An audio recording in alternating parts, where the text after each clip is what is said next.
Hola Felipe, hola Anselmo, Hola, profe. hola Pablo. Hola, profe, ¿cómo está? Bien, bien, ¿ustedes? Bien, Bien, bien. gracias.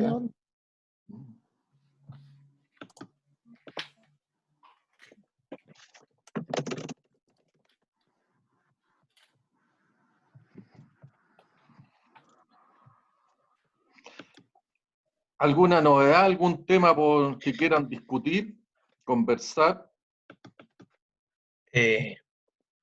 La cuarentena en Santiago, quizá, igual impactante de tantas personas con cuarentena, para mí. San Joaquín, entre otros. Sí, pues,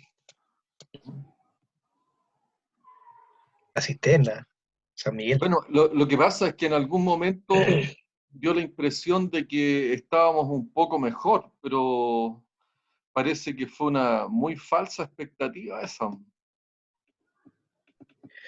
Así parece. Y yo lo que he observado es que, o sea, hoy día hubo récord desde el punto de vista de la cantidad de contagiados. ¿Mm? Es decir, la cantidad de contagiados fueron sobre los 1.500. ¿Mm? Sí, pues. Entonces, evidentemente, la situación que en algún momento, no sé si ustedes recuerden, que fue bien hubo bastante cuestionamiento cuando se habló de una nueva normalidad, y por otro lado la subsecretaria Daza también habló de salir a tomarse un cafecito. Eso generó muchas expectativas y al parecer generó mucho relajo, ¿ah? Entonces, Sí, eh, por otro lado, o sea, ¿qué es lo que ocurrió? Es que el, el mismo, tanto el presidente como el ministro vieron, yo creo que algunas señales comunicacionales bastante equívocas, y la gente empezó a relajarse. O sea, eh, bueno, uno lo ve hasta en lo familiar, porque nosotros nos resistíamos acá hasta en el tema en el tema peluquero. Acá yo uso siempre el pelo bien corto, y hasta hace poco ustedes me conocieron con el pelo largo. Ahora me lo corté precisamente porque relajé las medidas de seguridad. ¿Mm? yo igual me corté el pelo. Claro, y si ustedes me dicen, eh, hay información desde el punto de vista de los contagios, que una de las partes, digamos, más contagiantes es el pelo. Es el pelo. O sea, en el pelo uno no sé cuántas horas dura el virus, ¿cierto?, sobre el pelo. Y oye, y si ustedes me dicen, quién tiene altas probabilidades de contagio, son los peluqueros. Sí, Porque pues. por los peluqueros pasa mucha gente, digamos, el distanciamiento social es bajo. Entonces las probabilidades de que uno resulte contagiado son altas, ¿no? Y ahora, ¿qué ocurre? De que realmente la cosa, sobre todo en la región metropolitana, se puso súper compleja, muy compleja.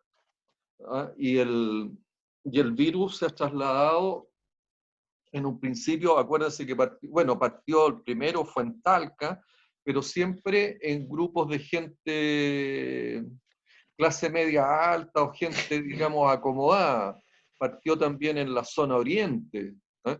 Pero el virus ya bajó a los barrios ya donde la densidad poblacional es muy alta, donde la gente tiene problemas relacionados con el hacinamiento, tiene problemas para hacer las cuarentenas, dado que la gente es de bajos ingresos y la gente necesita salir a trabajar día a día, ¿ya? Y esa es una realidad que no la podemos eludir, es una realidad de una gran mayoría de la gente de nuestro país. ¿Mm? Que la gente, oye, claro, perfecto las cuarentenas, pero no todos están en condiciones de hacer cuarentena. ¿Mm? La gente que tiene que salir a trabajar porque se alimenta con los ingresos diarios es complejo. ¿Mm?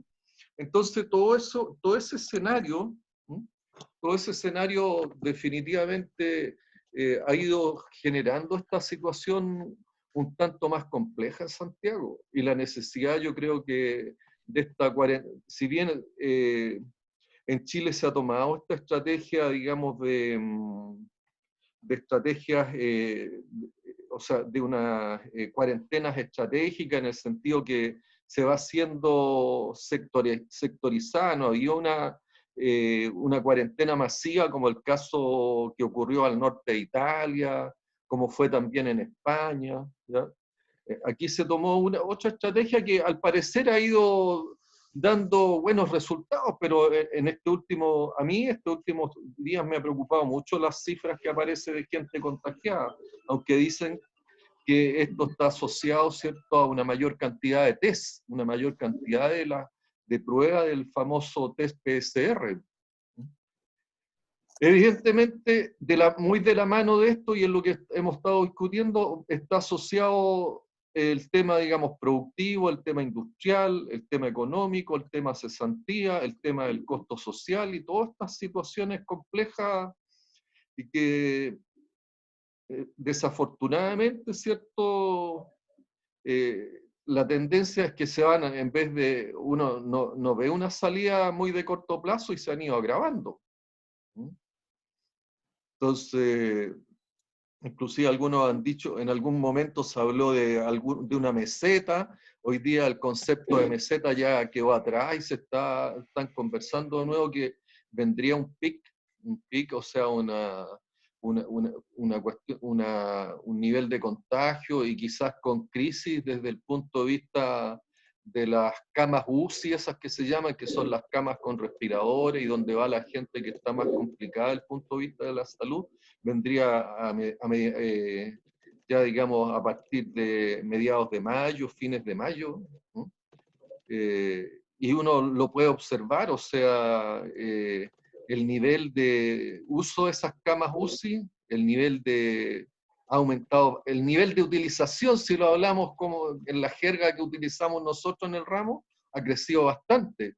Y el nivel de disponibilidad, si bien hay una disponibilidad determinada, el nivel de disponibilidad no es tan alto. O sea, yo veía que había una distancia entre las utilizadas y la disponibilidad que había de estas camas UCI de alrededor de 140, 160 camas para todo el país. Lo que uno, y cuando ya el nivel de camas UCI y el nivel de demanda se igualan, empieza a haber el problema en que la medicina tiene que definir, oye, y tiene que empezar a jerarquizar de alguna forma de a quién le damos el servicio y quién se muere, lo cual se transforma en algo dramático. Felipe lo veo silencioso, triste ahí. No, no triste, profe. Profe, ¿y no será que quieren tomar un poquito del modelo, o querían tomar un poquito del modelo de lo que está haciendo Suecia? Suecia no está aplicando cuarentena.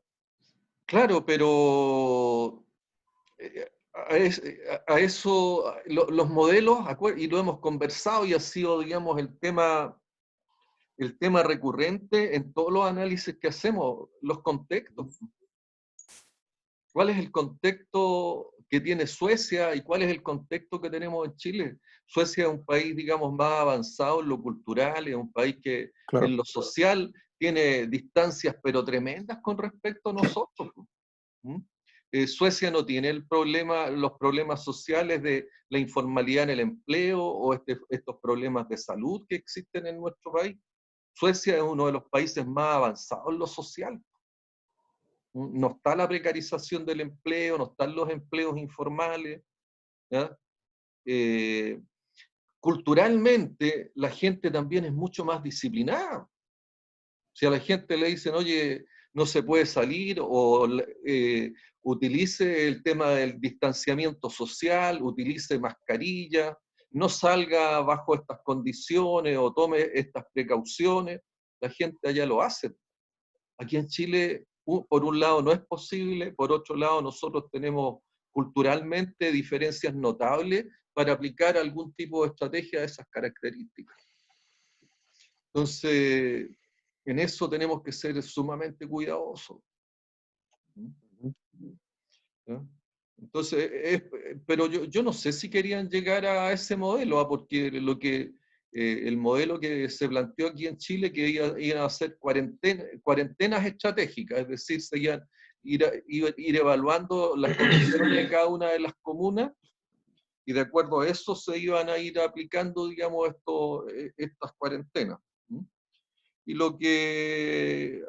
bueno, y en este último tiempo, asociado, ¿cierto?, a una serie de situaciones que se empezaron a ver en Santiago, particularmente en la región metropolitana, en la famosa fiesta que hubo, ¿cierto?, en Maipú, ¿ya? Y otra serie de situaciones realmente obligó y llevó a esta medida. Ahora, hay que pensar de que inclusive hay muchas municipalidades o ediles, alcaldes, que solicitan esta medida, porque de alguna manera esta medida sí evita, ¿cierto?, avanzar en los contagios. Si el problema que tiene la cuarentena es lo que señalamos, o sea, hay gente que no está preparada, no tiene las condiciones para vivir en cuarentena. Claro. Ese es el tema. Y bueno, y asociado a todo esto, ¿cierto?, muy de la mano está el tema económico. Si el tema económico es un tema, digamos, que nos va a seguir penando y nos va a seguir penando por mucho tiempo. Y la situación, ustedes lo hemos conversado, ustedes están ya pronto a salir preparando, ¿cierto?, preparando motores para salir al mundo laboral, va a estar sumamente complejo, sumamente complicado. Entonces yo creo que ¿qué es lo que tiene?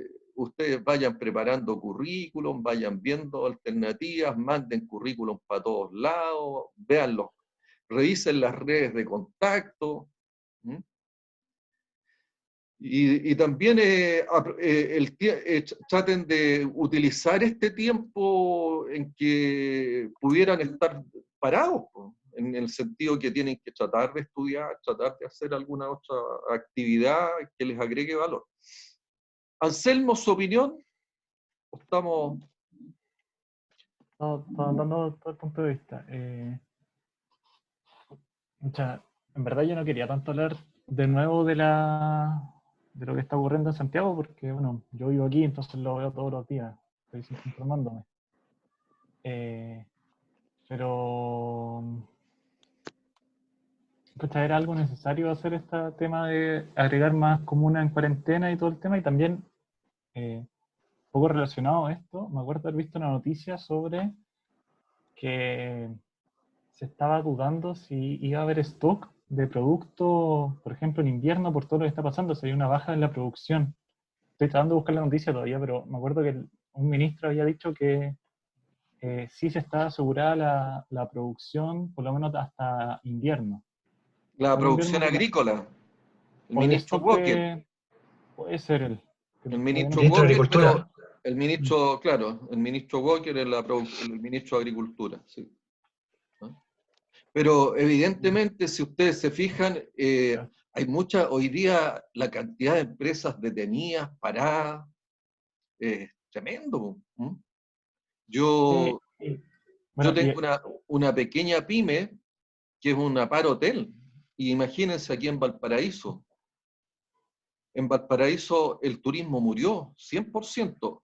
Afortunadamente, y dado que el 18 de octubre se generó este problema del tipo social, ¿ya? La determinación que tomamos junto con mi hijo, dijimos, ¿sabes qué? El turismo se viene mal, por lo tanto, arrendemos, pues como son departamentos, arrendamos todos los departamentos.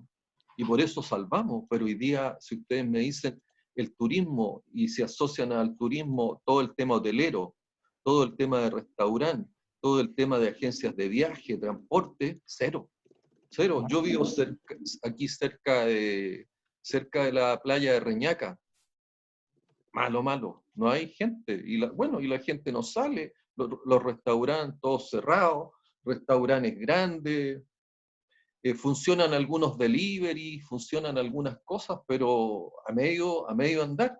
Y yo le digo, por ejemplo, los delivery, dado el tema de contagio también, uno consume los deliveries con un nivel de desconfianza no menor, po.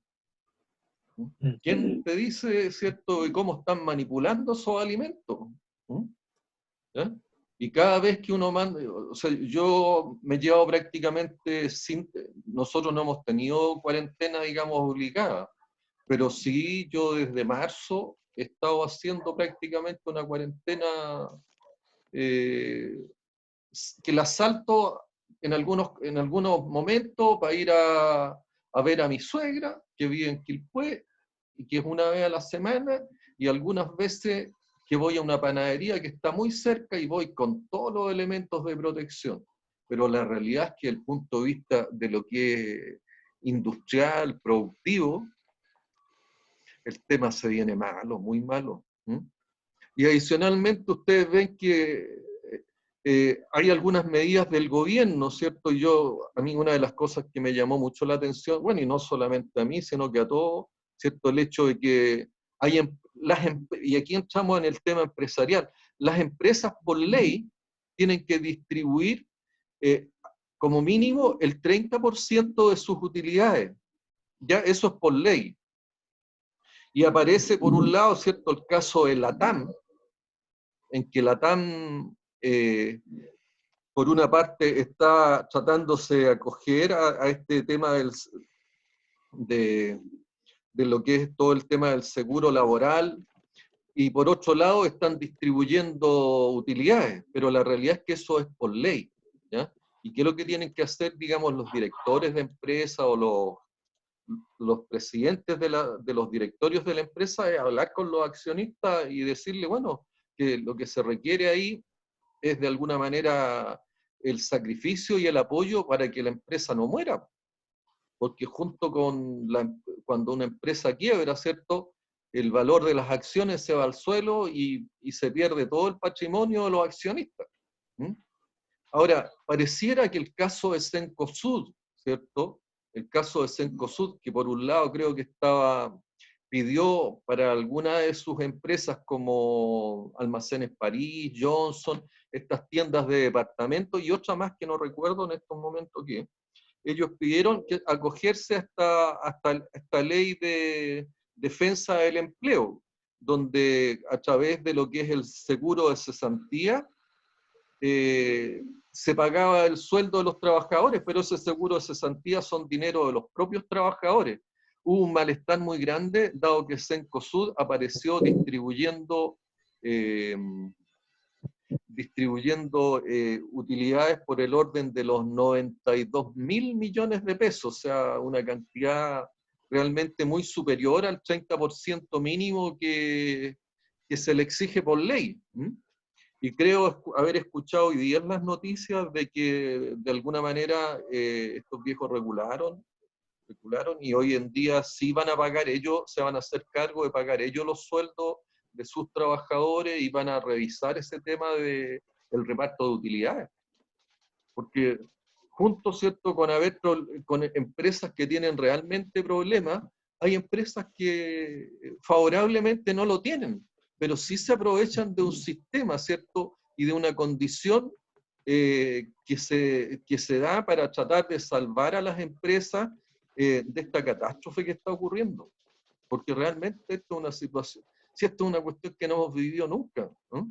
O sea, yo viví todo el tema del golpe de Estado del año 73. Fue duro, una experiencia de vivir con toque de queda, ¿ya? Y que eso nosotros se la sacamos en cara a las nuevas generaciones. Ustedes no vivieron la experiencia de vivir con toque de queda. Pero yo les digo, la experiencia esta de vivir bajo esta condición, inclusive de pasar, porque yo mi juventud la pasé con toque de queda. Oye, no podíamos salir, uno vivía con miedo,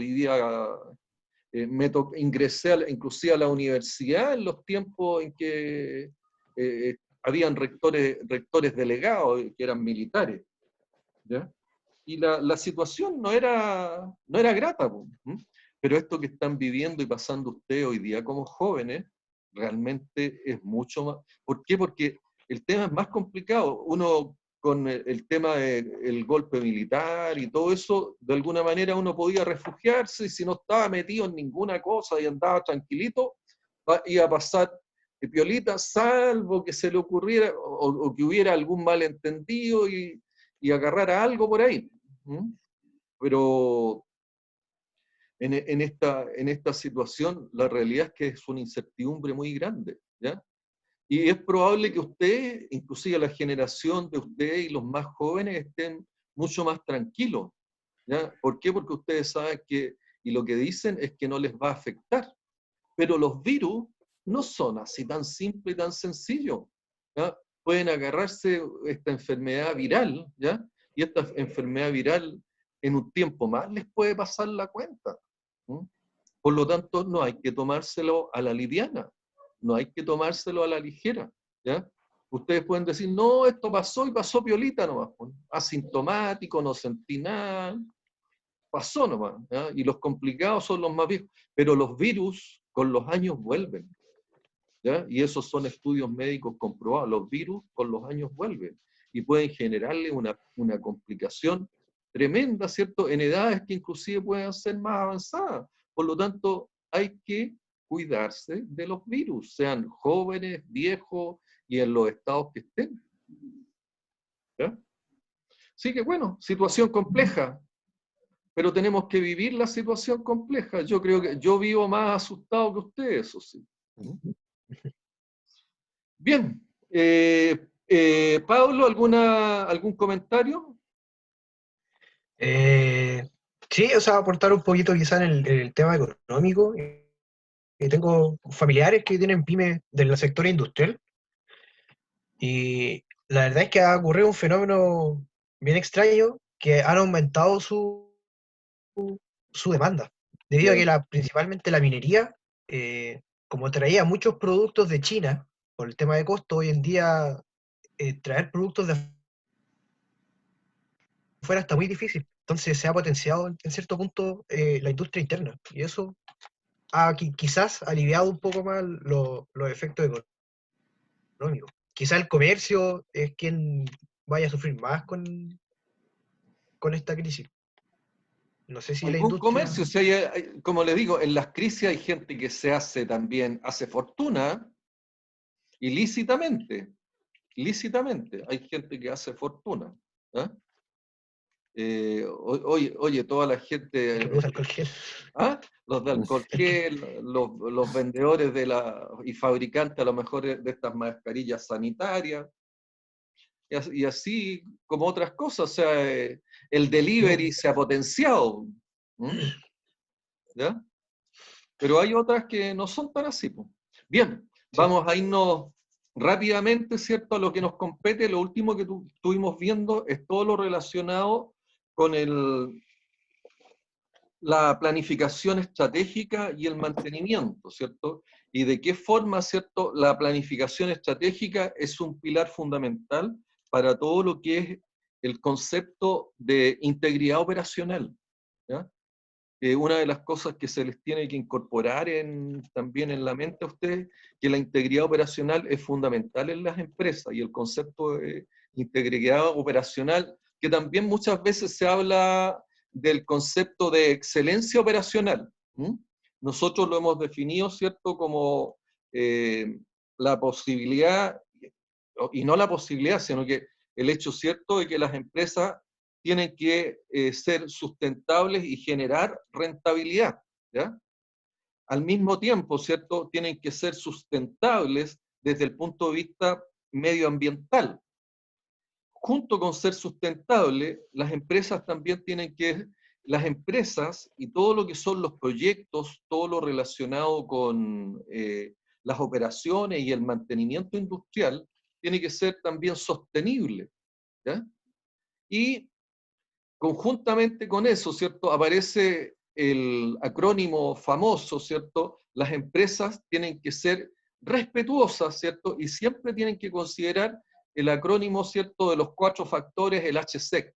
Es decir, una empresa no puede pensar, ¿cierto?, que ser rentable, pero no respetar lo relacionado con la salud de las personas, ser rentable y no pensar en lo relacionado con la seguridad de las personas, no pensar, ¿cierto?, también en lo relacionado con el medio ambiente y no pensar en lo relacionado con lo que es, son las comunidades y la responsabilidad social que hay detrás, ¿ya? Y simultáneamente, ¿cierto?, uno de los aspectos que uno tiene que buscar en las empresas para que estas empresas se mantengan en el tiempo, salvo que tengamos pandemia, ¿cierto?, porque bajo una pandemia y una catástrofe como la que estamos viviendo, evidentemente los conceptos relacionados con la competitividad que hemos hablado se ponen también en cuestionamiento, ¿ya?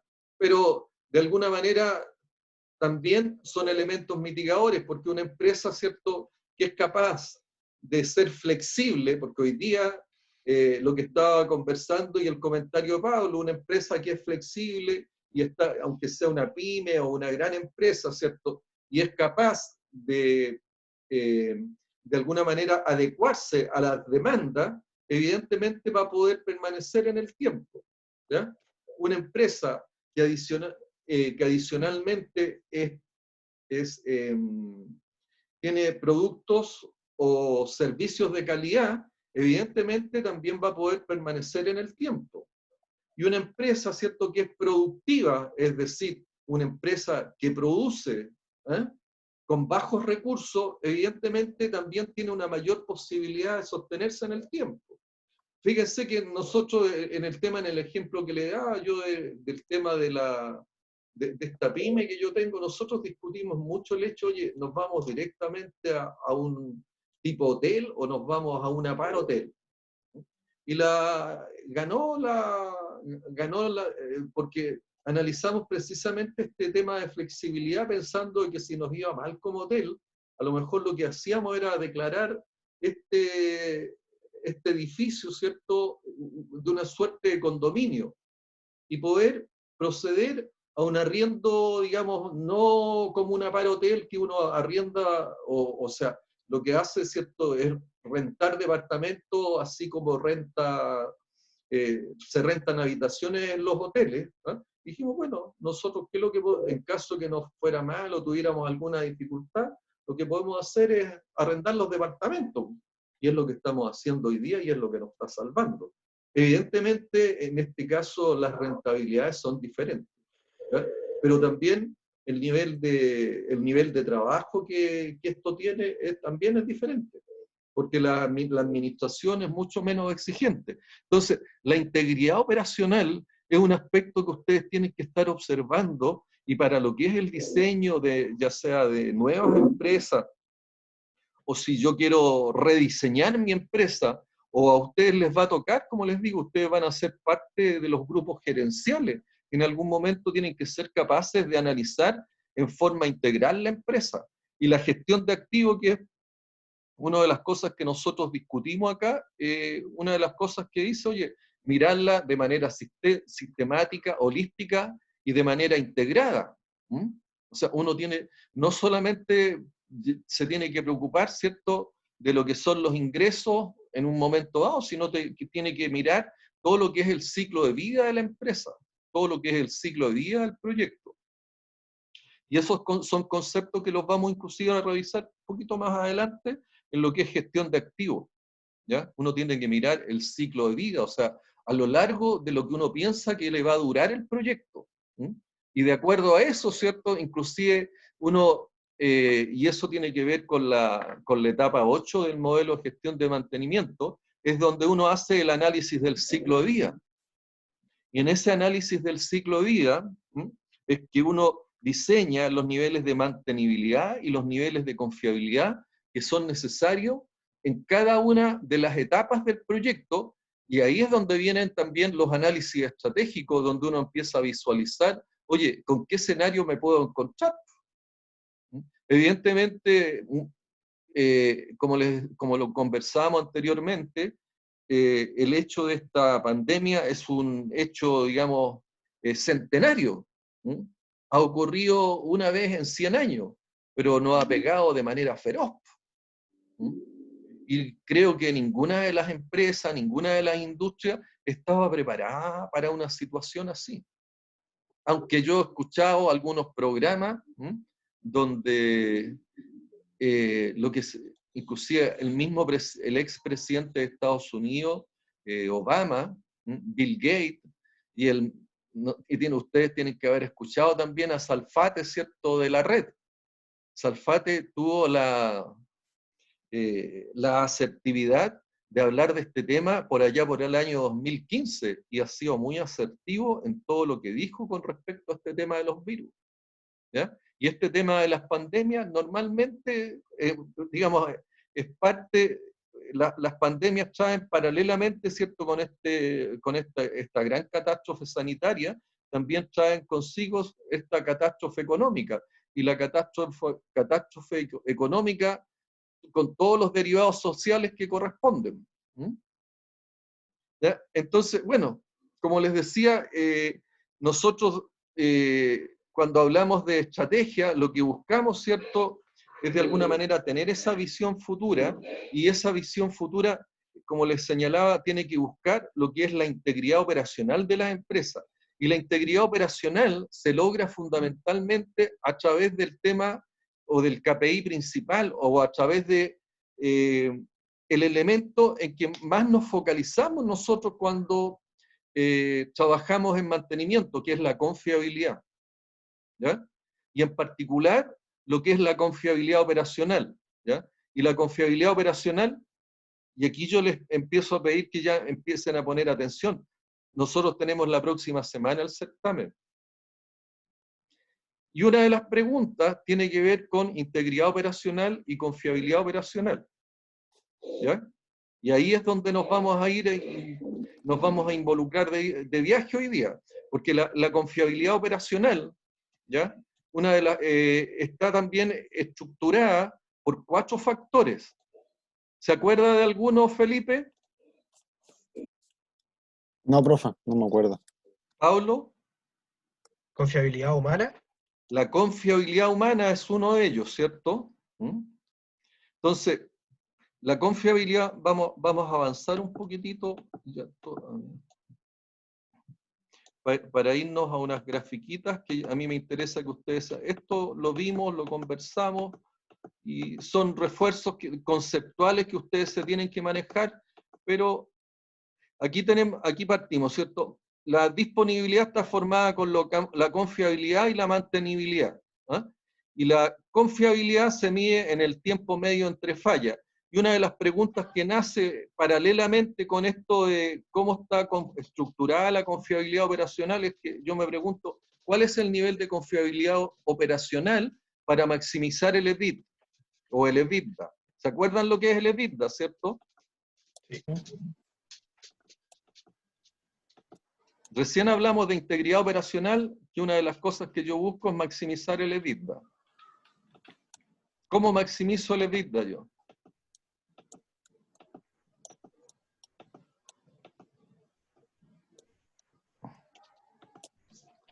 Es el diagrama de procesos o de los procesos que estructuran y conforman lo que es el EBIT o el EBITDA.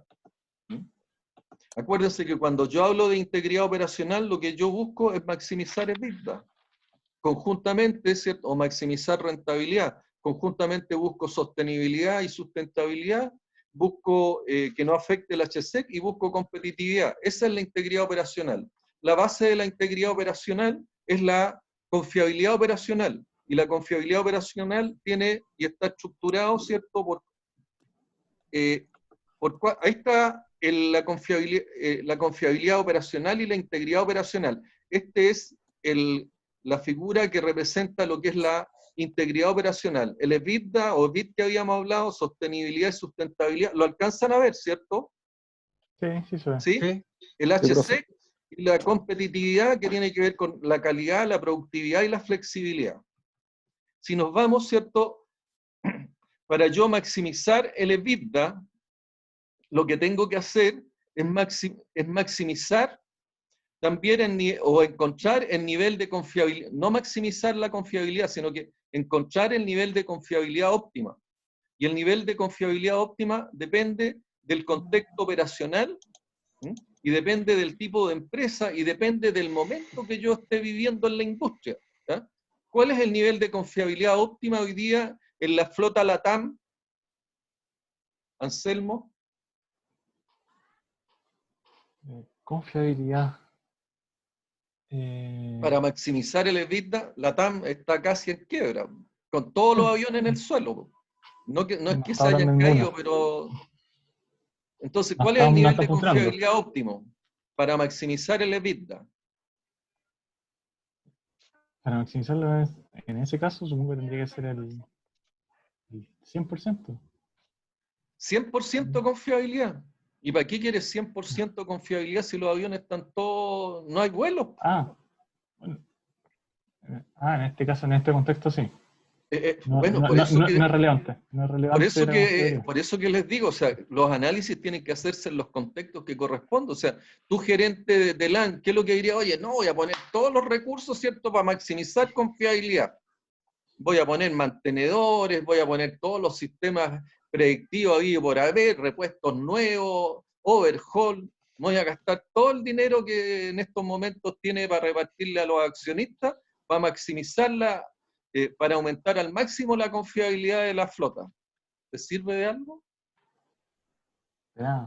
O muy No poco. te sirve. ¿Mm? Entonces, ¿a qué quiero llevarlos? ¿Ya? Que el nivel de confiabilidad óptimo está dado, ¿ya?, por la curva agregada de costos o por la curva de costos totales.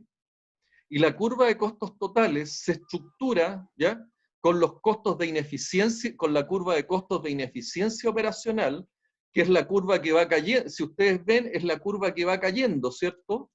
Es la curva en la cual, en la medida que aumenta la confiabilidad, los costos de ineficiencia operacional van cayendo, que es la curva que está, a ver, con pendiente, a ver, es la curva, ¿alcanzan a leer ahí o no? Costos de Sí, Sí, ineficiencia, profe. dice. sí. Costo de Sí, se ve. ineficiencia, Esa curva es nivel de de inversión. costo de ineficiencia operacional, que en la medida, ¿cierto?, de que yo tengo sistemas más confiables, disminuyen las pérdidas por baja calidad, disminuyen las pérdidas por detenciones inesperadas, disminuyen las pérdidas debido a accidentes a equipos o a personas, ¿ya? Entonces, en la medida que mis sistemas son más confiables, yo tengo menos ineficiencia operacional, ¿ya? Pero como contrapartida, yo para lograr una mayor confiabilidad, tengo que ir aumentando los niveles de inversión. Y están así, ¿cierto?, de que estábamos hablando y partimos para hacer este análisis con lo que es la confiabilidad humana, que se refería a Pablo como el primer factor, ¿ya?, de lo que es la confiabilidad operacional, que es lo que tenemos ahí, ¿ya? Entonces, Pablo habló, ¿cierto?, de la confiabilidad humana. Y la confiabilidad humana, si ustedes bien, requiere de involucramiento, requiere que la gente, ¿cierto?, cuando habla de propiedades de interfase, que la gente se pueda relacionar de buena manera, que tenga las competencias apropiadas para que las personas, ¿cierto?, no cometan errores que puedan afectar a la confiabilidad operacional. Pero las personas, nosotros hemos definido lo que son las competencias. ¿Recuerda alguno cómo están compuestas las competencias? Anselmo, las competencias de las personas. Competencias. Las No, competencias, ahora no me acuerdo. usted, de alguna manera, todo lo que es su educación es educación por competencia. ¿Y qué es lo que se quiere desarrollar en ustedes? Que ustedes primero tengan conocimiento, ¿cierto? Y para tener conocimiento, ustedes tienen que educarse, tienen que capacitarse. ¿Qué es lo que están haciendo? ¿Ah? Están recibiendo capacitación, se están educando en temas específicos. ¿Ya? Eso es digamos, una dimensión de lo que son las competencias. Por otro lado, no basta con las competencias, ustedes requieren de habilidades, ¿ya? Habilidades físicas, habilidades intelectuales, ¿ya? Y esas habilidades no solamente se obtienen por un talento que se obtengan desde el nacimiento, esas habilidades se desarrollan, ¿ya? ¿Y cómo las desarrollo yo? A través de lo que son los entrenamientos, ¿ya? Y nosotros nos vamos entrenando a través de certámenes, a través de pruebas, a través de resolver casos de ingeniería, y vamos desarrollando habilidades, ¿m? A través de lo que es la aplicación de ciertas herramientas. Entonces, no basta con el conocimiento, ustedes requieren de habilidades. ¿Y cuál es la otra dimensión de lo que son las competencias que ustedes requieren? Porque tienen el conocimiento, tienen las habilidades. ¿Es suficiente? Fíjese que hay un ejemplo. ¿Les gusta el fútbol a ustedes o no? ¿Sí? ¿Saben quién es Alexis Sánchez o no? Sí, ¿Sí? ¿Sí? ¿Y la Maite Rodríguez sí. también? Bueno, una de las cosas que yo, y esto es mi análisis, ¿eh? Porque Alexis, ¿cierto? Por un lado tiene todo el conocimiento relacionado con el fútbol. ¿Mm? Tiene todas las habilidades. Pero ¿cuál es el problema que le ocurrió a Alexis? Y que está Se enamoró. relacionado con... ¿Ah? Se enamoró. Se enamoró, pero no solo... Bueno, el amor muchas veces puede ser un elemento de motivación. ¿Ah? Pero ¿qué más le pasó? Que lo patearon. Po. ¿Mm? Y al patearlo, ¿ya? Yo creo que él sufrió una desmotivación muy grande. Sufrió una desilusión muy grande. ¿Mm? Y frente a eso, ¿cierto? La verdad es que él perdió motivación por todo. Y la motivación es un elemento sumamente importante en esto, ¿ya? Porque, ¿qué es lo que va a ocurrir si ustedes se dan cuenta, oye, pucha, todo lo que he estudiado para ser un ingeniero civil mecánico, y salgo a buscar pega y no se encuentran de que realmente una frustración tremenda, que no hay pega? ¿Cuál va a ser su motivación? ¿Con qué ganas con qué ganas van a seguir estudiando, o con qué ganas van a seguir perfeccionándose como ingeniero? Entonces, cuando yo estoy hablando de confiabilidad humana, yo tengo que ser capaz de tener conocimiento, que yo lo adquiero por la vía de la educación y de la capacitación. Tengo que ser capaz también, ¿cierto?, de obtener y desarrollar mis habilidades, y tengo que ser capaz también de tener una motivación adecuada y necesaria para que yo desarrolle la actividad de manera correcta, ¿ya? Porque un piloto de avión desmotivado, lo más probable es que tenga algún tipo de percance o cometa algún tipo de error, ¿ya? Entonces, la confiabilidad humana está relacionada con el hecho que yo no debo cometer errores, ¿ya? Pero para mejorar la capacitación, ¿qué es lo que tengo que hacer yo? Aplicarla, ¿Tú, ganar Felipe, si experiencia. ¿Ah? Aplicarla, ganar experiencia. Ganar experiencia, ganar conocimiento. Pero, a ver, si yo quiero, porque estamos hablando de competencia, conocimiento, ¿cierto? La experiencia me entrega conocimiento, habilidad y también muchas veces motivación. Pero si yo quiero ganar, desarrollar mis competencias y ser cada vez más confiable y cometer cada vez menos errores, tengo que estarme educando y tengo que estarme capacitando en forma permanente. Y así yo lo hago con mis trabajadores, porque mis trabajadores están expuestos, ¿cierto?, a los cambios tecnológicos, a las mejoras productivas. Si yo quiero mejorar y ir hacia lo que es la excelencia operacional o a la integridad operacional, yo tengo que ir formando a la gente, tengo que irlas capacitando, ¿ya? Pero la capacitación es gratis. ¿No? No. ¿Qué tengo que hacer? Tengo que ponerme con Lucas. Invertir. ¿Ah? Tengo que invertir más. O sea, si yo quiero más confiabilidad operacional por la vía de la confiabilidad humana, tengo que estar dispuesto en invertir en lo que es el desarrollo de competencia de mis trabajadores y en el desarrollo de competencia de mis ejecutivos, de mis supervisores, en el desarrollo de competencia de las personas, para que estas personas no cometan errores.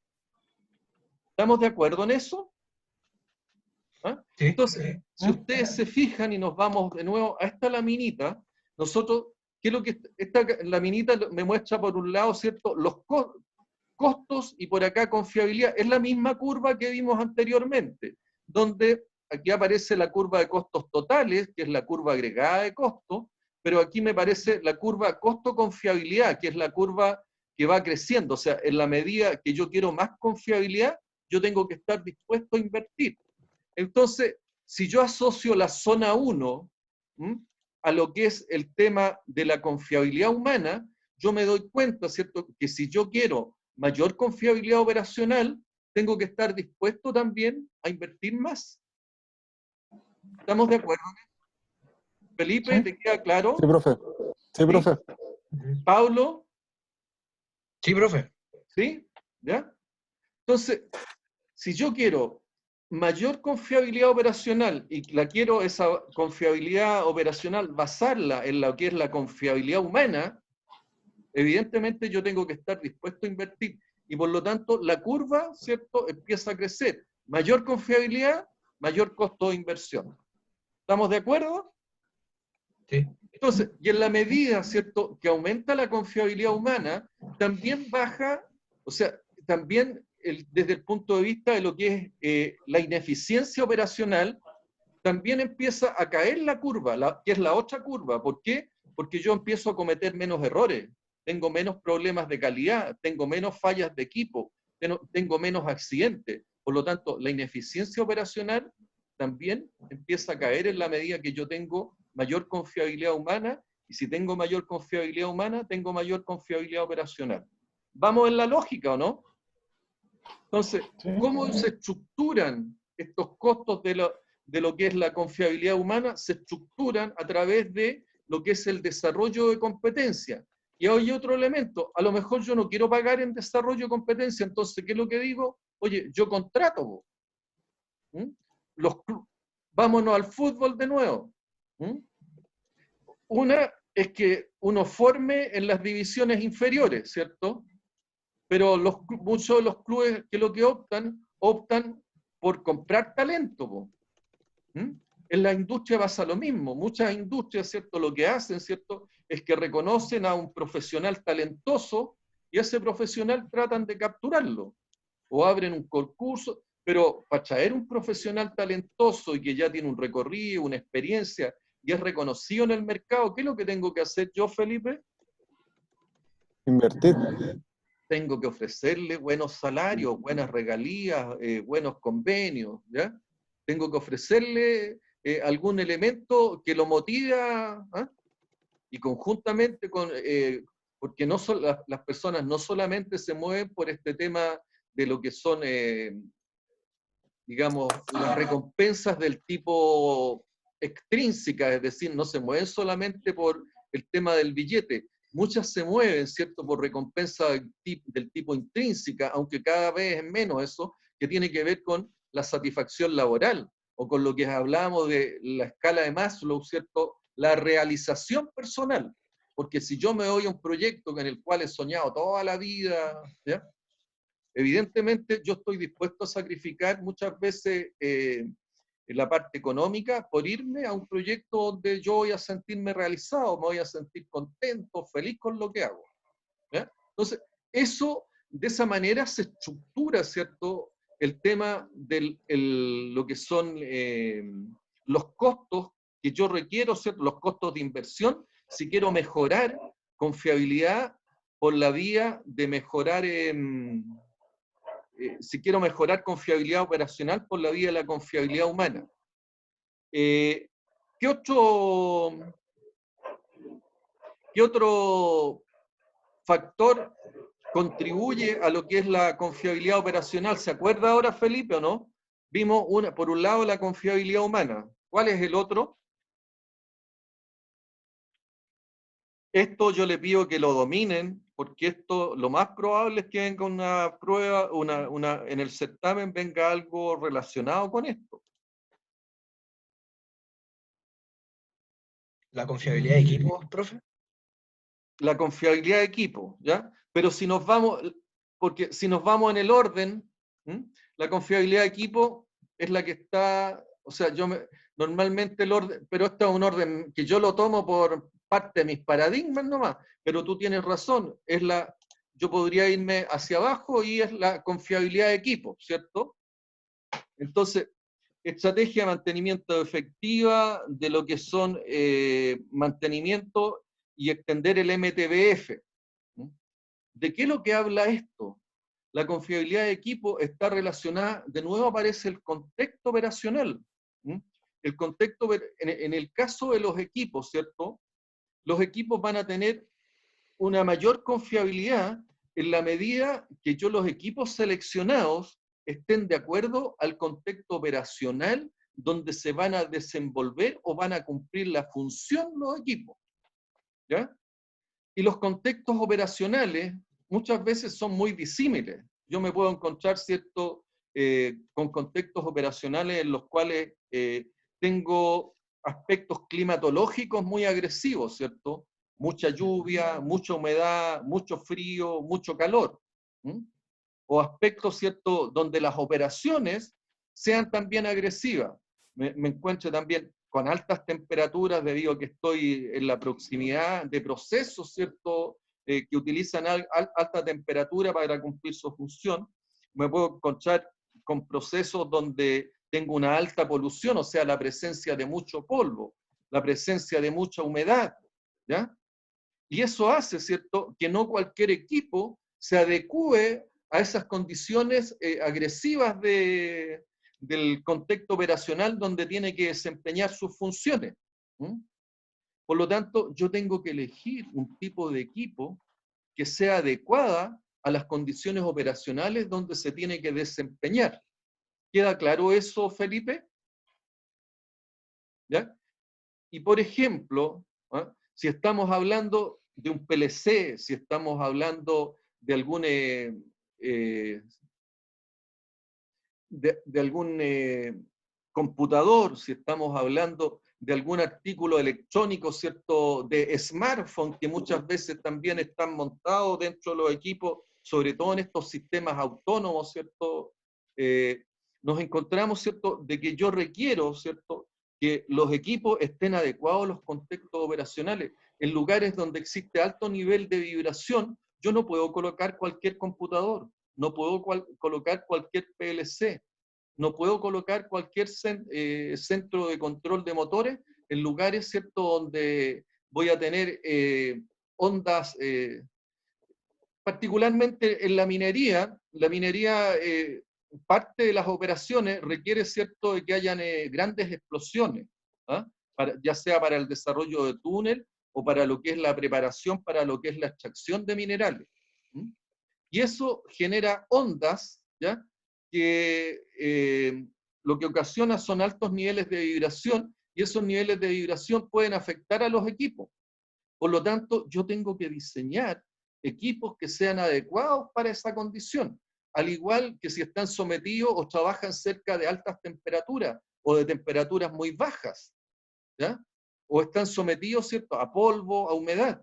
Entonces, si yo tengo que diseñar equipos con características que se denominan, ¿cierto?, de carga pesada o heavy duty, evidentemente, ¿qué ocurre, ¿cierto?, con la inversión con equipos del tipo heavy duty, Felipe? Es mucho más alta. Es más alta, ¿ya? Yo tengo que invertir más dinero en estos equipos, ¿cierto?, que están expuestos a estas condiciones más agresivas de operación. ¿Estamos de acuerdo en eso, Pablo? Sí, ¿Sí? profe. ¿Anselmo? Sí, profe. ¿Sí? Entonces, ¿qué nos damos cuenta, cierto? La confiabilidad de equipos, ¿ya? Si yo quiero, y aquí me voy a la zona 3, si yo quiero una alta confiabilidad de equipos, ¿ya?, para tener mayor confiabilidad operacional, ¿qué es lo que tengo que hacer, Anselmo? Hay que invertir en mejores equipos. Tengo que invertir en mejores equipos o en equipos adecuados para el contexto operacional que se trate. De esa manera, yo mejoro confiabilidad operacional.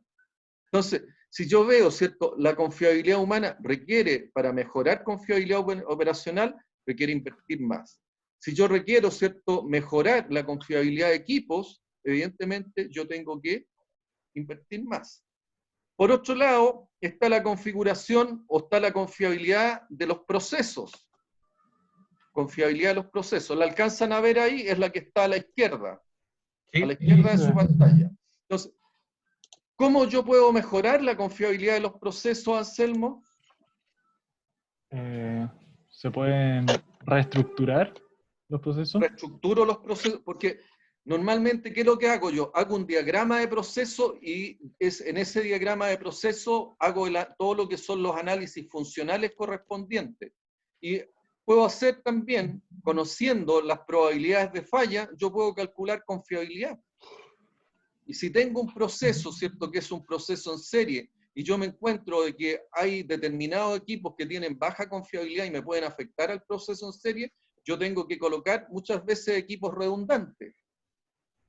¿Y qué pasa si yo coloco equipos redundantes en un proceso serie?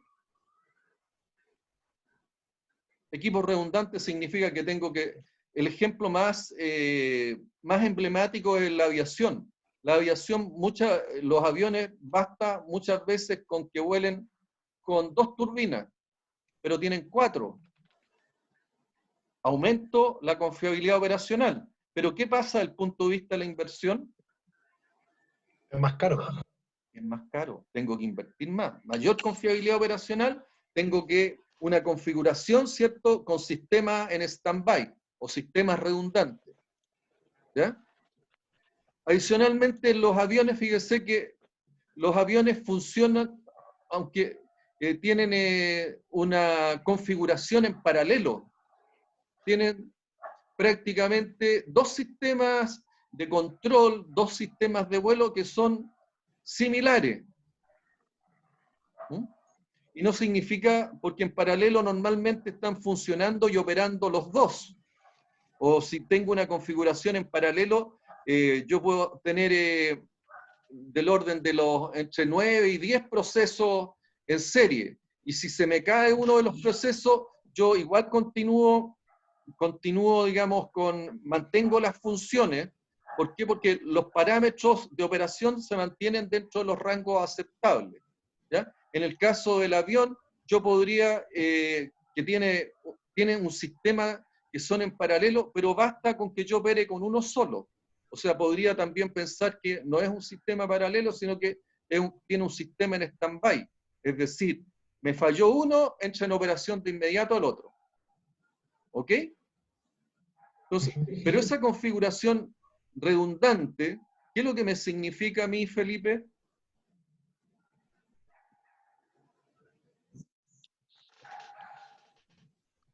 Felipe, Significa un mayor gasto.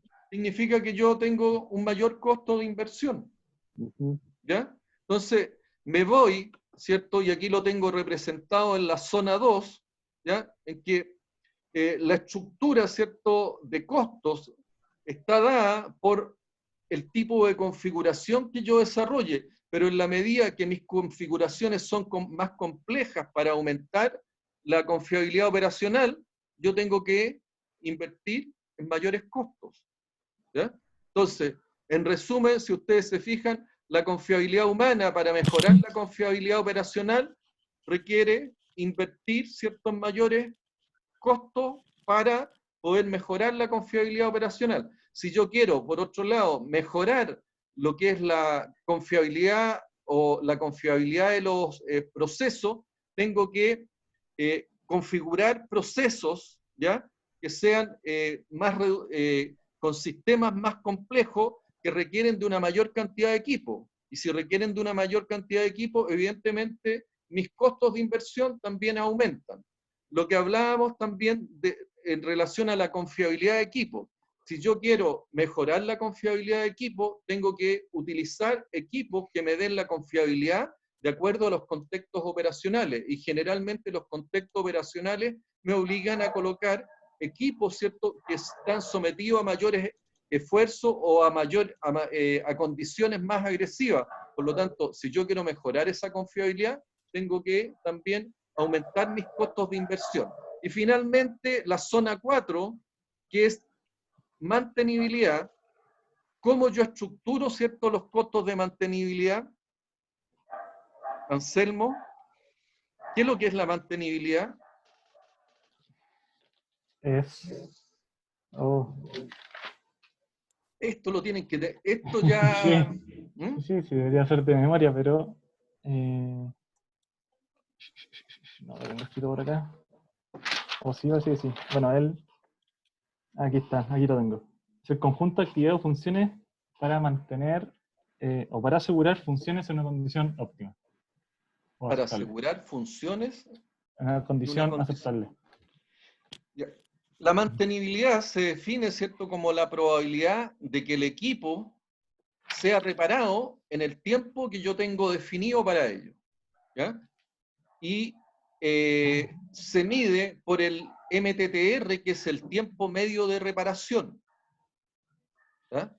Y la confiabilidad es la facilidad con que yo puedo desarrollar mis tareas de mantenimiento para cumplir, ¿cierto?, con el tiempo medio de reparación o mantención que yo tengo proyectado o tengo pronosticado. Y de esa manera, ¿cierto?, cumplir también con lo que es la confiabilidad operacional y cumplir con los niveles de disponibilidad que a mí se me exige.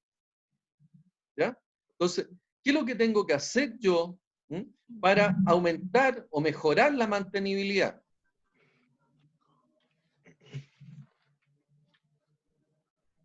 ¿Cómo están estructurados, cómo se estructuran los costos de la mantenibilidad?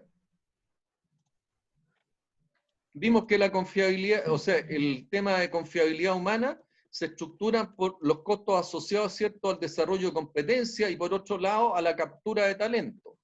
En el caso de la confiabilidad de proceso, lo asociamos, ¿cierto?, a la configuración de los distintos procesos y a la incorporación de nuevos y más equipos a objeto de mejorar la confiabilidad de los procesos y mejorar de esa forma la confiabilidad operacional.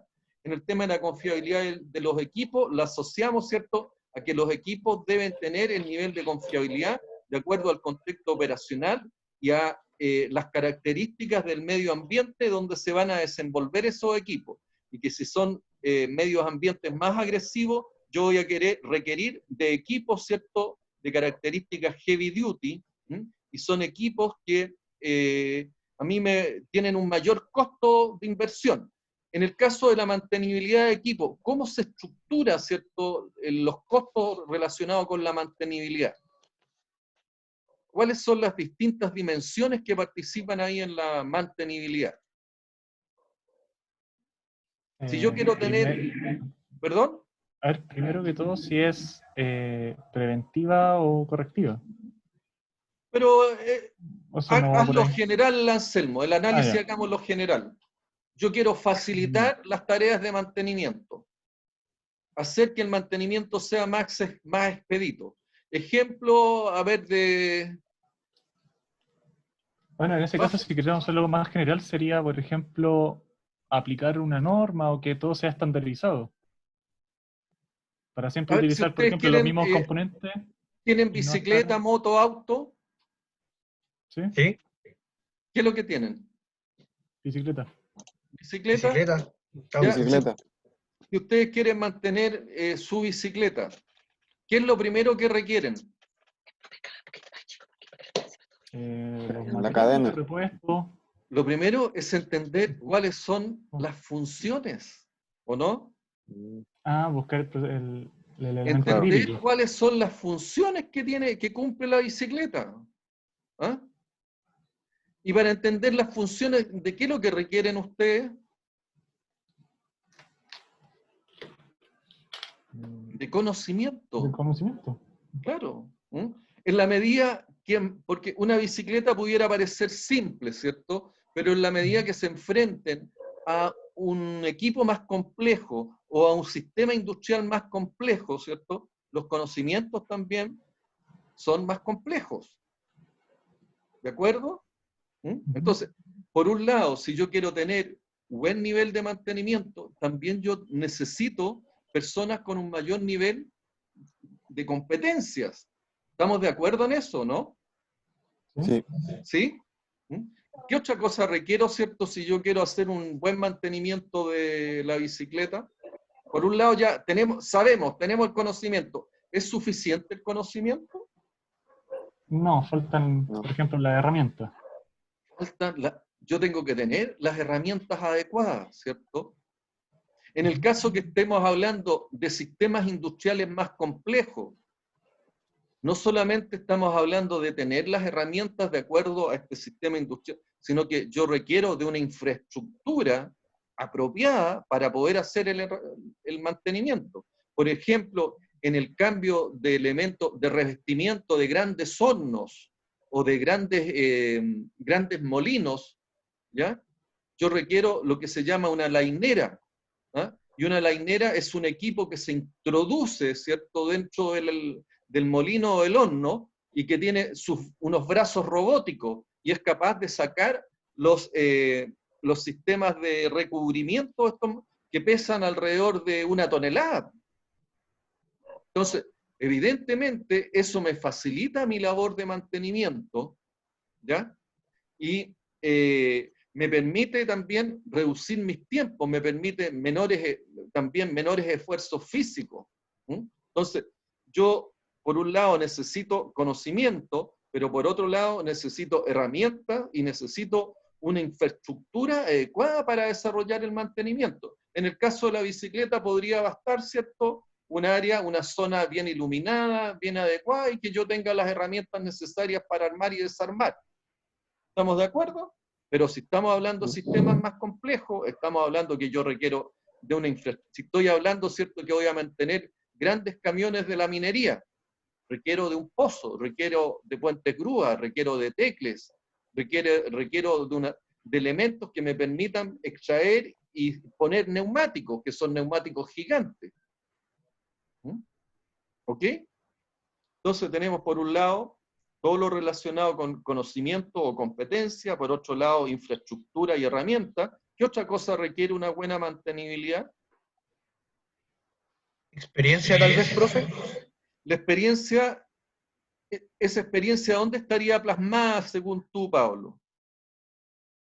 O sea, Por está en la ejemplo, memoria, porque la experiencia está asociada, ¿cierto?, a un conocimiento interno y propio de las personas. Pero si se me van las personas, ¿dónde queda esa experiencia? debería quedar reflejada En en un un tipo de plan. documento o algo así. En un Claro. plan, ¿cierto? En un plan, en un programa. Entonces, yo requiero de una muy buena planificación también, ¿ya? Pero esa planificación no basta con que quede en la cabeza de esa persona, ¿ya? Y que eso podría traducir en la experiencia, y no basta, ¿cierto?, con el hecho de que esta persona la tenga en un papel. ¿Qué otra cosa requiere, ¿cierto?, el mantenimiento de sistemas? Porque en el caso de la bicicleta, evidentemente, podría uno tenerla en la cabeza, una experiencia, podría tenerla por escrito en un papelito para recordarla, pero si estamos hablando de sistemas complejos, donde yo tengo que mantener, ¿cierto?, y tener la mantenibilidad de cientos de equipos, ¿qué es lo que requiere una administración de ese tipo? Un buen equipo de trabajo. ¿Perdón? Anselmo primero. Yo dije Sistemas de manual. información. Sistemas de información. Los ERP son esenciales en esto, ¿ya? Entonces, tenemos conocimiento, infraestructura y herramientas, planificación, ERP, ¿y qué más me falta?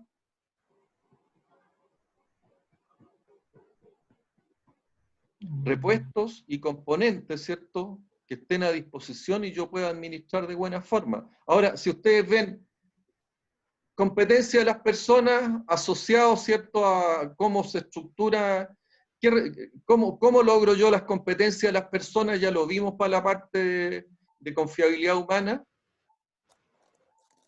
¿Cómo logro la competencia de las personas en el mantenimiento?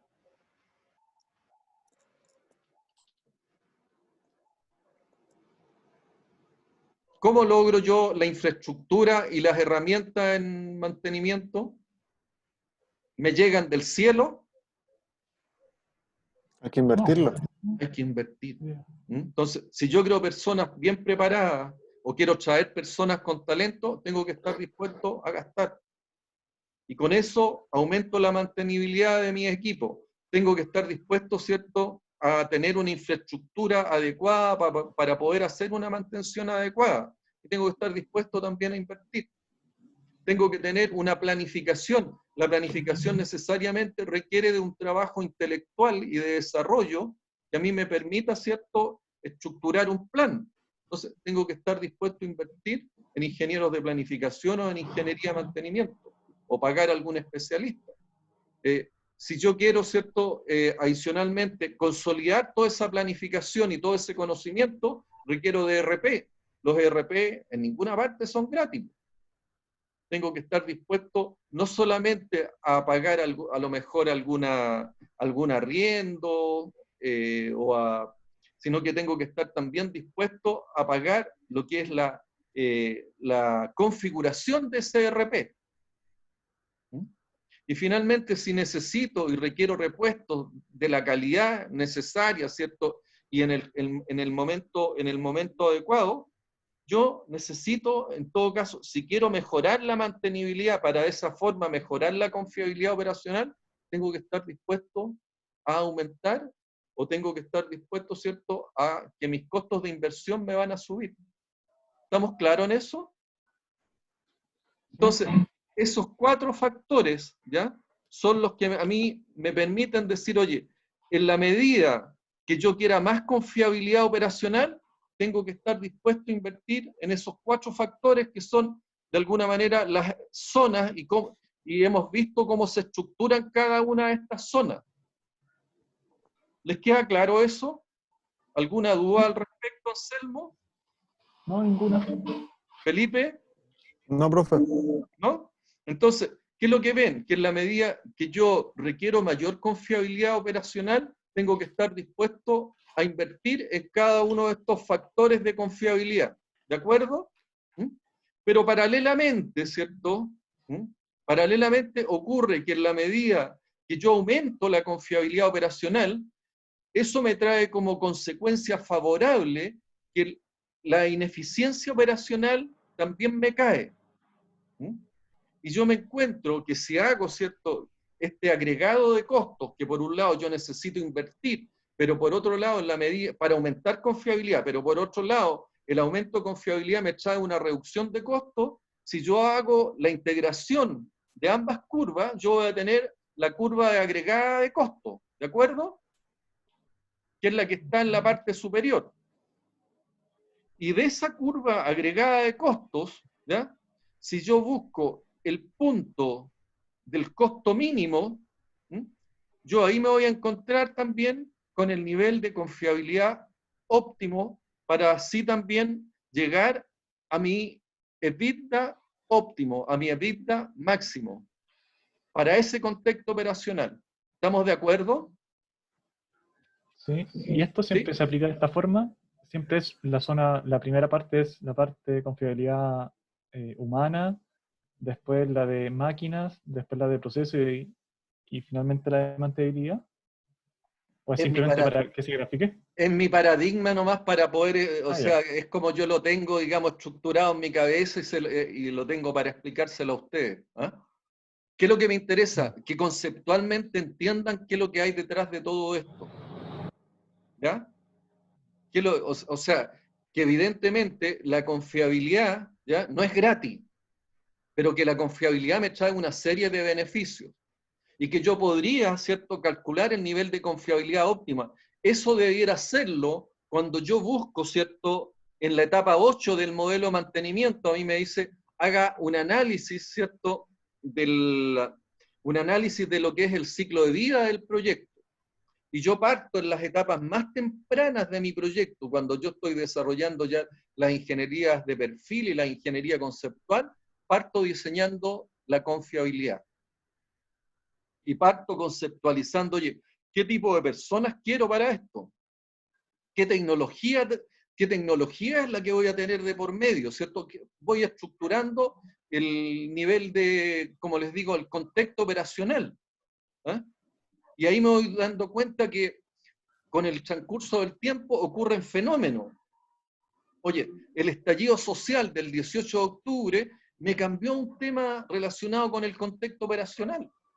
Los cambios culturales Los cambios culturales impactan enormemente, ¿cierto? En el mismo, en la misma situación de la aviación, ustedes se imaginan cuando hubo el atentado a las Torres Gemelas, el contexto operacional cambió abruptamente. Por lo tanto, esa industria tuvo que ser también repensada. Y por lo tanto, yo tengo que hacer a lo mejor un nuevo análisis del ciclo de vida de mi proyecto. Pero esto, para esa industria en particular, cada vez que yo tengo un impacto grande, evidentemente yo tengo que hacer estos análisis. Muchas veces estos ajustes de confiabilidad operacional, yo los hago, pero no creo que en la TAM nadie esté calculando y esté buscando el óptimo.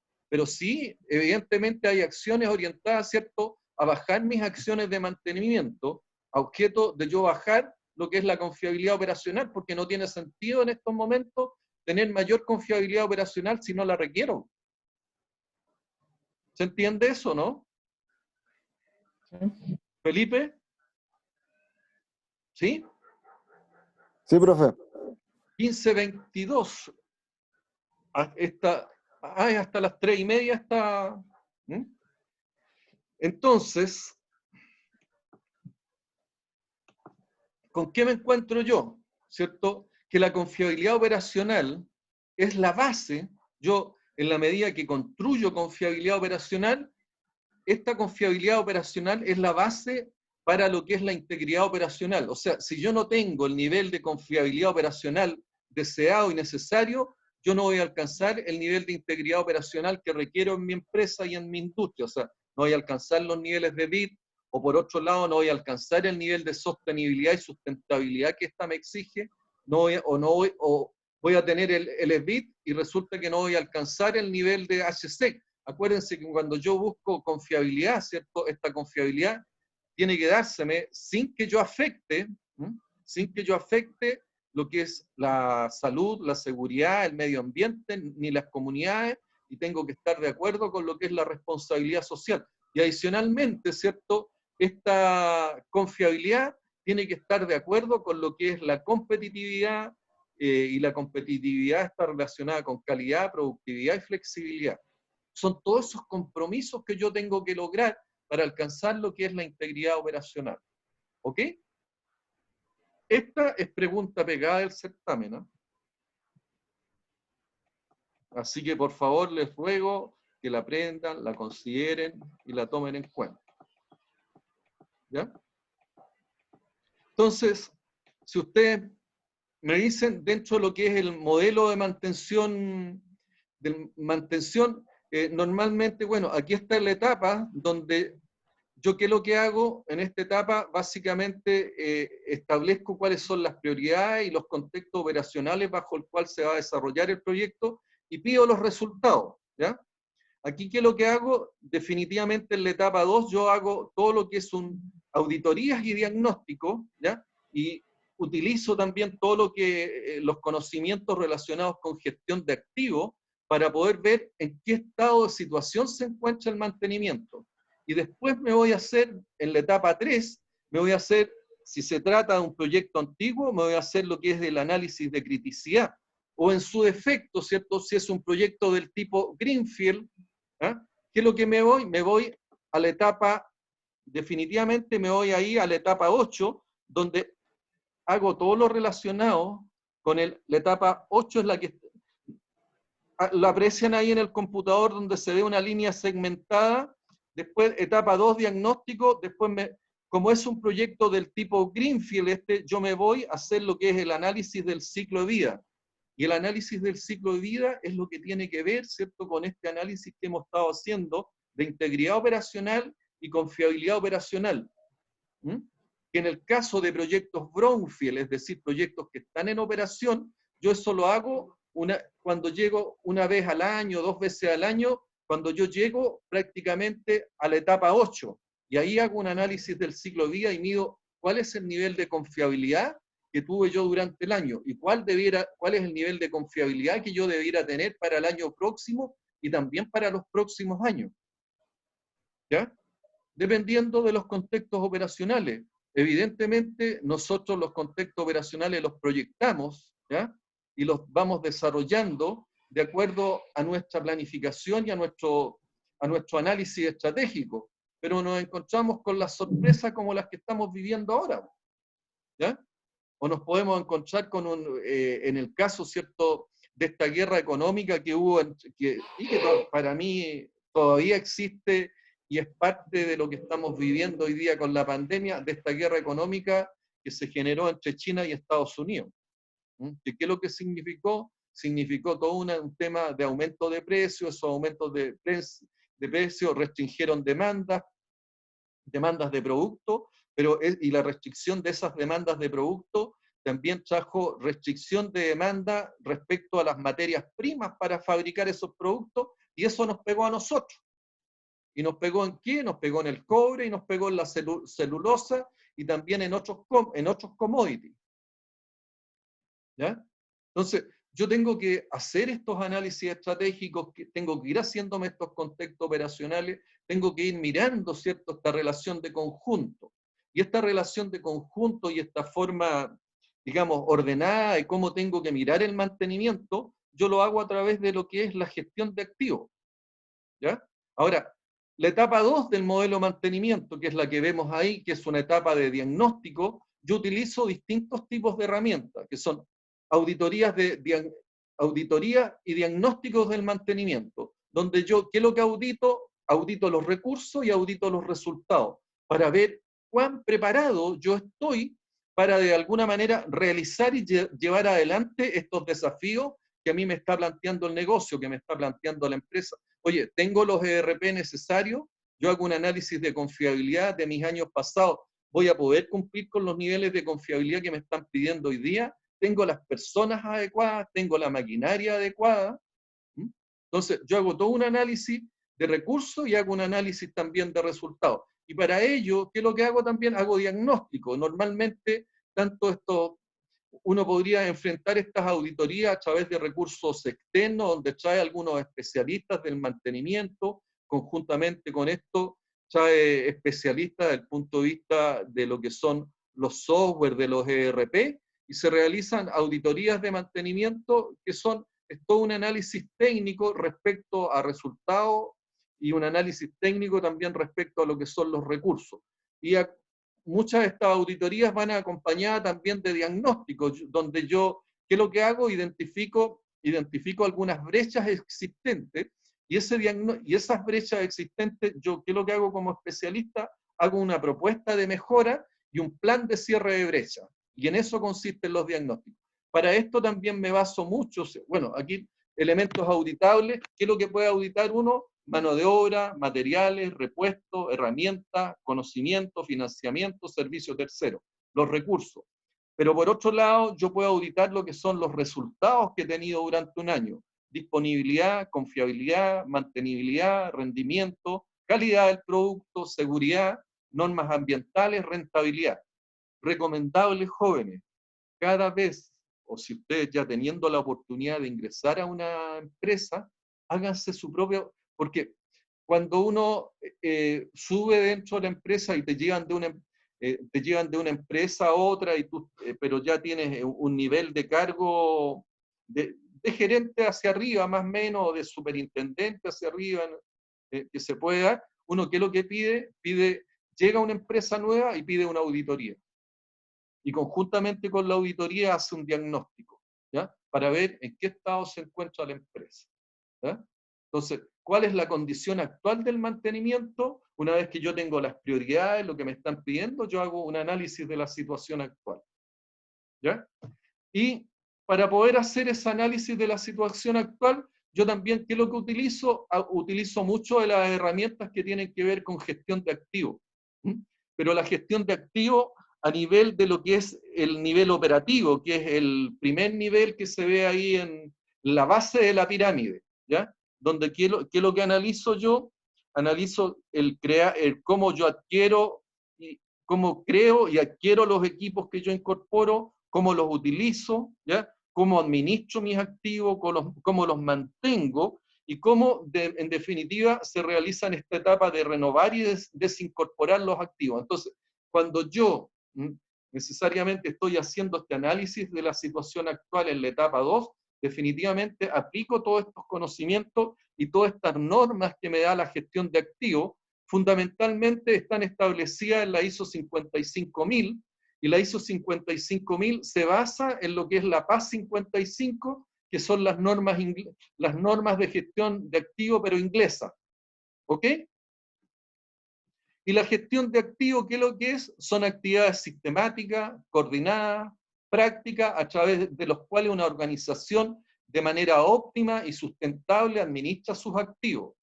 Y los sistemas, su desempeño asociado, ¿cierto? Los riesgos e inversiones, sobre todo su ciclo de vida. Eso es importante. La gestión de activos es holística, se preocupa del conjunto y analiza todo el ciclo de vida. Es sistemática. ¿Por qué es sistemática? Porque es trazable, es repetible, ¿ya? Y son actividades ordenadas y que en definitiva pueden repetirse, pueden ser... son en definitiva sistemáticas y ordenadas, ¿ah? Sobre todo el ciclo de vida de los equipos con el propósito de alcanzar el plan estratégico organizacional, que es lo que estuvimos viendo y analizando, ¿ya? Gestión de activos, sobre todo el ciclo de vida, ahí ustedes ven el ciclo de vida que está graficado con el CAPEX son los costos, los costos de inversión, el OPEX son los costos de operación, y ahí se ven las actividades que se desarrollan durante toda la etapa del CAPEX o la etapa inversional, que tienen que ver con diseño, investigación, compra de equipo, construcciones, montajes, ¿cierto? Incluye también comisionamiento y todo lo relacionado con el comisionamiento y el precomisionamiento. Y el OPEX son los costos que yo incurro durante la etapa de operación o explotación del proyecto o de los activos, ¿ya? Y que básicamente están estructurados con mano de obra, insumos materiales, combustible, energía, servicios de tercero, entre otros, ¿ya? Entonces, la gestión de activos es holística porque mira la visión de conjunto, todos los aspectos combinados de la administración, las interdependencias funcionales y las contribuciones de los activos dentro del mismo sistema, y las diferentes fases de los ciclos de vida de los activos en vez de un enfoque segmentado. Es por eso que yo les digo, para tener buenos resultados desde el punto de vista de la etapa de explotación o producción de los proyectos, yo tengo que hacer un buen trabajo en la etapa de desarrollo del proyecto, es decir, tengo que hacer un buen diseño de confiabilidad y un buen diseño de mantenibilidad.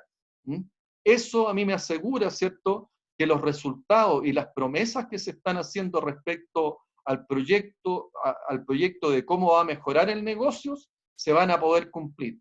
Sistemática, porque es un enfoque metódico, promoviendo decisiones consistentes, repetibles, auditables, y son sus acciones las que de alguna manera son las que van ordenando y desarrollando estos procesos. Sistémica, porque considera los activos en su contexto optimizado, el valor del activo incluye el desempeño sustentable, todo lo relacionado con costo y riesgo, en vez de optimizar los activos de manera individual. Está basada en riesgo, ¿por qué? Porque fundamentalmente está basada en el aspecto, ¿cierto?, en esta premisa que nosotros hemos hablado de lo que es la economía, ¿cierto? Esta premisa que dice que existen necesidades múltiples y jerarquizables, y existen recursos que son escasos y de uso alternativo. Entonces, está basada en riesgo porque se enfoca en los recursos e inversiones, estableciendo las prioridades en base a jerarquía, apropiadas a la identificación de riesgo y al costo y beneficio asociado. Óptima, porque establece el compromiso del mejor valor entre factores competitivos como el desempeño, costo y riesgo asociado con los activos sobre todo su ciclo de vida. Sustentable, considera las consecuencias de largo plazo de la actividad de corto plazo para asegurar que se haga la adecuada provisión de requerimientos futuros y obligaciones de largo plazo. Integrada, porque reconoce la interdependencia y efectos combinados, que estos son vitales para el éxito y requiere una combinación coordinada de las demás dimensiones para entregar un enfoque unificado y de valor neto, ¿ya? Entonces, la gestión de activos es toda una actividad integral, integrada, sistemática, ordenada, y que considera, ¿cierto?, el conjunto durante todo el ciclo de vida de los proyectos. Y que lo que busca, ¿cierto?, es maximizar la agregación de valor de los activos.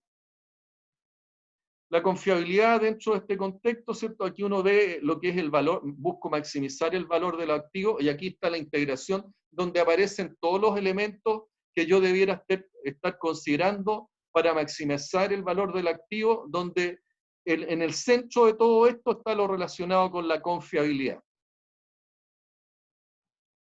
El EBIT, que es lo que a mí yo busco siempre maximizar, ¿cierto?, sin dejar de considerar los aspectos de sustentabilidad, sostenibilidad, HSEC y competitividad.